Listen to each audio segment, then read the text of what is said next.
The mother and daughter had only brushed their bangs aside for a moment, but suddenly a group of armed militiamen rushed toward them. Luckily, her husband and a local friend stepped in front of them, frantically explaining the situation in a language she couldn't understand. The woman beside her quickly scrambled to fix her headscarf, wrapping it tightly so that every strand of hair was covered.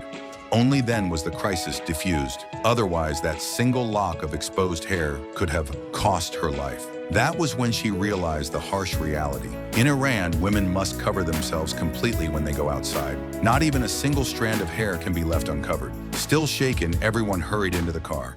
This was the first time the American woman, Betty, had come to her husband's hometown in Iran. Earlier, right after they landed, his family had urged her to change into a black local cloak.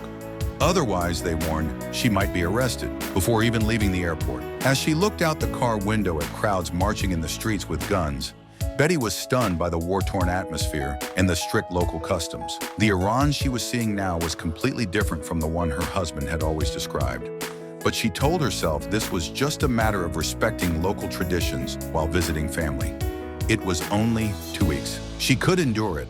What she didn't realize was that this was only the beginning of the cultural clash. This family visit was nothing like the vacation her husband had promised.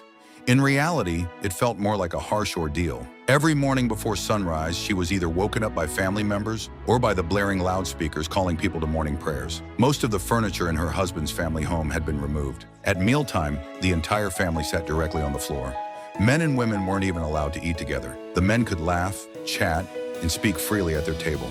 But when Betty simply played around with her daughter for a moment, she was immediately met with stern warning looks from the family. Even something as simple as taking 2 extra showers in a day became a topic of quiet gossip behind her back, because it went against local customs. Betty could feel the strange, judgmental stares all around her. Thankfully, her husband stepped in and tried to comfort her, which helped calm some of her growing anxiety. At last, the day they were supposed to return home finally arrived. But that was when her husband delivered that terrible news.